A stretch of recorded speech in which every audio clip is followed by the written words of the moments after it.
Voici une édition spéciale Votre santé sur la COVID-19, un podcast du Centre intégré universitaire de santé et de services sociaux du Centre-Ouest de l'île de Montréal.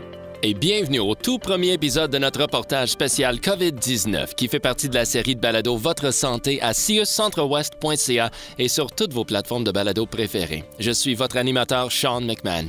J'espère que vous allez bien en ces temps compliqués, mais soyons francs, il est compréhensible d'avoir beaucoup de questions et d'inquiétudes. Nous ferons de notre mieux pour répondre à ces questions, mais ce n'est pas tout. Nous allons nous plonger plus profondément dans les nombreux recoins du CIUS Centre-Ouest de l'île de Montréal pour vous apporter les meilleures histoires. Des histoires de courage, de dévouement et d'espoir. Cela nous amène à notre premier invité, un médecin très respecté du CHSLD juif Donald Berman, qui nous a écrit l'autre jour pour nous dire qu'il n'avait jamais été aussi fier en tant que médecin là-bas au cours des 13 dernières années. Bienvenue dans le podcast Votre santé, Dr. Mark Karonowski. Bonjour.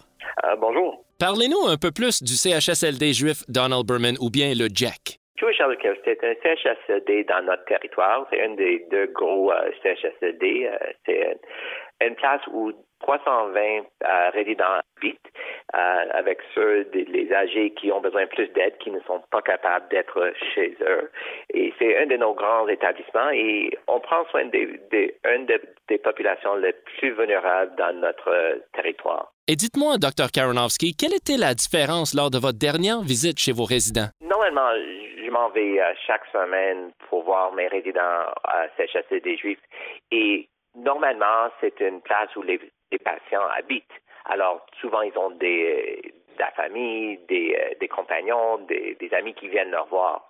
Mais cette fois-ci, quand j'ai rentré à cause de la COVID et toutes les restrictions qui étaient incitées par le gouvernement, maintenant, il n'y avait plus des visiteurs qui sont admis à l'établissement. Mais en même temps, quand j'ai rentré, tout était calme. J'ai rentré à 8 heures et à 10 heures le matin, tout le monde était habillé, tout le monde a mangé le petit déjeuner et tout le monde était dans une bonne humeur. Et là, évidemment, il y a eu un peu de changement de routine pour les résidents. Quelle était l'ambiance en général pour les résidents? Quand j'ai rentré, en vérité, tout était calme. Je pense que le staff a fait un très bon job pour calmer tout le monde, de ne pas rentrer les stress de dehors pour rentrer dans l'établissement. Et tout le monde était heureux. Comme je dis, à 10 heures, tout le monde était habillé, mangé. Ils étaient tout devant la station des infirmières et les résidents étaient capables de s'interacter tout ensemble, de regarder la télévision. Et je pense que tout était bien dedans. Nous sommes en conversation avec le Dr. Mark Karonowski. Pourquoi est-il si important de restreindre l'accès à la famille et aux compagnons en ce moment? Je pense que c'est notre responsabilité pour protéger ces résidents le plus que possible.